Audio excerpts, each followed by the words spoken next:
what's up you guys? My name is Laura and today I want to talk to you about my top 5 favorite or least favorite villains. This video will contain spoilers. I will timestamp everything down below in case you want to hear about some villains and not others, and that way you won't be spoiled. This list is actually not in any particular order. It's just 5 villains that I absolutely loved, or actually 5 villains I absolutely hated, but that's exactly why I loved them. So first I want to talk about probably one that everyone agrees with, everyone already knows. It's Professor Umbridge from Harry Potter. Obviously Voldemort is a bigger and arguably scarier villain. However, what makes Umbridge so specifically terrifying is that she's real. I think a lot of people have met someone or know someone who knows an Umbridge. She presents a very real, terrifying threat, and with her position of power, there's not a lot you can do to fight back against her when you're a child. And on top of all of that, she doesn't ever understand that she's wrong. There's no redemption arc for her, which I love, but she's out for herself. And even in the face of evidence, she still just refuses to believe it and chooses to abuse children instead of actually helping them at any point. The next villain I want to talk about it's kind of a tie. So maybe there's 6 villains, but Corinne and Olivia, I think that was her name, the grandma, from very specifically Petals, Flowers in the Attic, I can read, because they're both absolutely monsters. Olivia first abandons her child because she fell in love with her half uncle, which of course is supremely messed up. Like, don't get me wrong, she shouldn't be sleeping with her uncle. That's totally different. We're not discussing that part. So her daughter falls in love, gets married, and her parents are like, no, you're awful, get out of here, we're never going to talk to you again, you're disinherited, we hate you. Well, then her husband dies. Corinne is now destitute, and she's got 4 children. So she reaches out to her parents and she's like, help me. You know, I've got these kids and I need help. I can't stay alive. I need to help my children. I love them. And her parents tell her, you can come back, but only if you didn't have any children. So actually she told her mom the truth, and her mom hid it from her dad. So her dad said you couldn't have kids. So they take the 4 kids, put them in the attic, and then abuse them forever until the kids get smart enough to escape. And during all of that time, Corinne slowly starts to abandon them emotionally, gets remarried, pretends like she never has kids, and just runs off and then tries to murder them. She claims later that she was trying to sneak them out of the hospital, get them sick, so they go to the hospital and sneak them out, but she was married. That was never gonna happen. She completely abandoned her kids. And as the series goes on and Corinne kind of comes in and out of the kids' lives later, she does get a kind of redemption arc, which I liked because you got to hear what she viewed as her side of the story, even though it's still not okay. But you also kind of see the kids don't really forgive her. They sort of begrudgingly give her this, you know, you're on your deathbed forgiveness, but for peace for themselves more than anything else. But I really I like that aspect of it. She's so monstrous, and gave me so many chills. It's also like, it's a weird book. It's a weird series. I don't know who I can recommend it to, but whatever. The next one is Queen Lavanna from the Lunar Chronicles.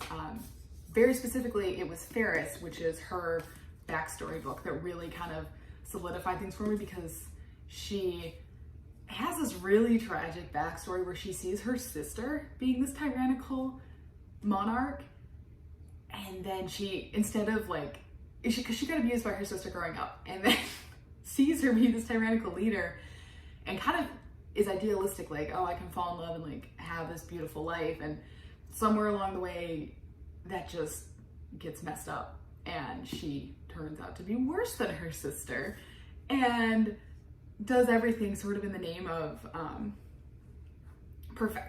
her version of perfection, like she's so afraid of being seen as who she truly is because she doesn't view herself as valuable. But in her quest to find value, she turns into this horrific monster who will kill everyone to get what she wants.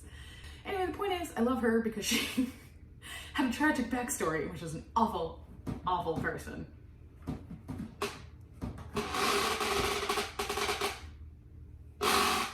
This is the troublemaker. This is Nugget.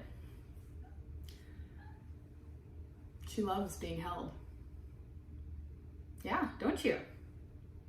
Are you a villain? She might make the list. Okay. Go away.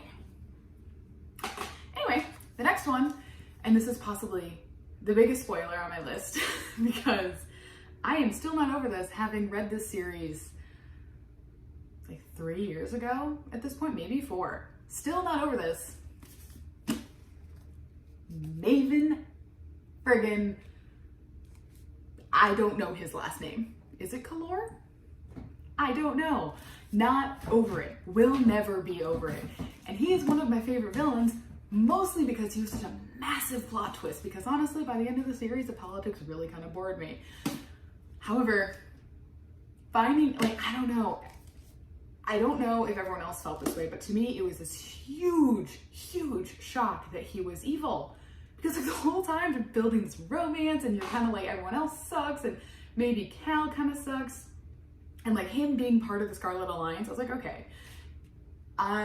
Was he part of the I think he was. I think he wanted to join her. That was like what this budding thing with Mare and him was that he wanted to possibly join. And then you find out that, oh my God, Maven is the bad guy.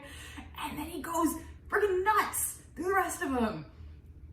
And I honestly don't know if his motivations were really super good villain-wise later on. It all kind of gets a little political and for my taste.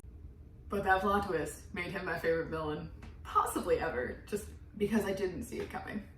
So maybe he's really better suited for a plot twist video, but I put him on my villain list anyway. And the last one is Joe from You, which I do not own that book, and now I kind of want to. That book, hands down, one of the creepiest things I have ever read in my life. She's sneezing. Are you good? You done?